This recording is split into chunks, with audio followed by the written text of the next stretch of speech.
सब मीडिया के साथियों के माध्यम से मैं जम्मू कश्मीर उपराज्यपाल महोदय से युवाओं के मुद्दे पर कुछ अपील करना चाहता हूं। सबसे पहली अपील, नए जम्मू कश्मीर का वादा किया है हमने, पॉलिसी मेकर होने के नाते कुछ जवाबदेही हमारी भी बनती है, कुछ कर्तव्य बनता है, और उसी जवाबदेही के नाते आज मैं जम्मू कश्मीर प्रशासन के सामने उन युवाओं के मुद्दे उठा रहा हूँ। सबसे पहला मुद्दा, नया जम्मू कश्मीर एक्सपेक्टेड जो जनसंख्या हम लेके चलते हैं वो 125 से 30 लाख, युवाओं का उसमें जो हिस्सा 70 से 80 लाख आप लगभग कह सकते हैं, और 70 से 80 लाख युवाओं को एड्रेस किए बिना मुझे नहीं लगता कि हम नया जम्मू कश्मीर बना सकते हैं। लेकिन नया जम्मू कश्मीर बनाने के लिए और युवाओं की पावर को चैनलाइज करने के लिए क्या चाहिए?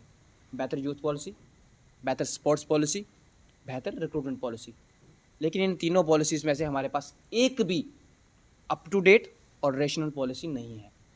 और ये बड़ा जम्मू कश्मीर का बड़ा दुर्भाग्य है कि पॉपुलर गवर्नमेंट तो बना नहीं पाई, लेकिन जब पॉपुलर गवर्नमेंट नहीं रही और जब सीधा जो है वो राज्यपाल प्रशासन के हाथ में सत्ता आई, जहाँ आज उपराज्यपाल प्रशासन के हाथ में है, तो उसके बाद भी हम इस पर काम नहीं कर पाए। तो समय की मांग है कि हम इस पर काम करें। दूसरा, जहाँ पे कुछ रिक्रूटमेंट हो भी पाई है तो आप देखेंगे कि उन लोगों को प्रॉपर तरीके से हम चैनलाइज नहीं कर पाए। हमने एक प्रॉमिस किया था, पहले तो किया ही था कि हम आपको परमानेंट सर्विसेज देंगे, हमने नहीं दी। देन जब ड्यूटी बना तो हमने एटलीस्ट ये कमिटमेंट दी कि मिनिमम वेजेस देंगे, हमने नहीं दिए।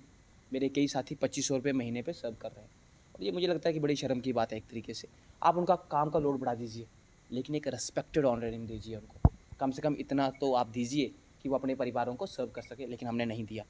एट द सेम टाइम जब रिक्रूटमेंट हुई, मेरे काफ़ी सारे साथी जो पेंडिंग रह गए, NYC थे मेरे, जिन्होंने नेहरू युवा केंद्र में जो था वो सर्व किया था, इनके लिए पॉलिसी आई, मेजर पोर्शन अकोमोडेट कर दिया गया, लेकिन गवर्नमेंट की गलतियों की वजह से कुछ हमारे जो डिस्ट्रिक्ट्स के लोग थे, बच्चे थे, वो रह गए।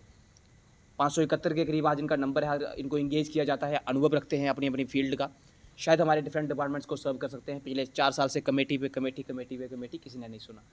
आज भी जाते हैं तो कमेटी बनी है, कल फैसला देगी, अगले महीने फैसला देगी, अगले साल फैसला देगी, तो आज भी इसका कुछ नहीं हो पाया। आपकी मेन मांग आज प्रेस कॉन्फ्रेंस के मेन मकसद क्या है? मेन मकसद मेरा एक और भी था कि JKSSB, जहाँ तक रिक्रूटमेंट की जब बात होती है तो जम्मू कश्मीर का जो JKSSB बोर्ड है, जो सर्विस सिलेक्शन बोर्ड है, उसकी बात होती है। पिछले दिनों उसने एग्ज़ाम कंडक्ट किए, लगातार संदेह के घेरे में।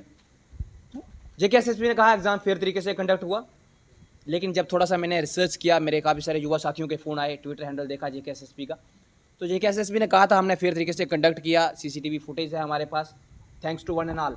लेकिन जब वहाँ पर युवाओं के रिमार्क्स देखे तो मैं हैरान रह गया कि जिस नए जम्मू कश्मीर की बात करते हैं, जिसमें युवाओं की सबसे अधिक भूमिका है, वही युवा लिख रहे हैं एग्ज़ाम अनफेयर था, हाउस पैक था, सर्वर डाउन हो गए थे, अटेंडेंस नहीं हुई, चीटिंग चली।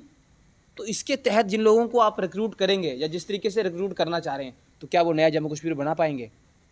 और आने वाले टाइम में JKSSB को ऐसे ऐसे एग्ज़ाम्स भी लेने हैं कि जो लोग रिक्रूट होकर आएंगे उनके ऊपर सबसे बड़ी जिम्मेदारी होगी नया जम्मू कश्मीर बनाने की। तो अगर इसी तरीके से एग्ज़ाम कंडक्ट होते रहे तो क्या नया जम्मू कश्मीर बनेगा? तो मैं जम्मू कश्मीर प्रशासन से, उपराज्यपाल प्रशासन से इस संबंध में डिटेल इंक्वायरी की मांग करता हूं, ताकि जो JKSSB पे जो सवाल खड़े किए हैं उसकी जो विश्वसनीयता है उसको बनाए रखा जा सके। और मैं सिंपल वर्ड्स में कहूँगा लास्ट लाइन में कि मेजर रिफॉर्म्स की ज़रूरत है जम्मू कश्मीर में, तब जाके हम नया जम्मू कश्मीर बना पाएंगे।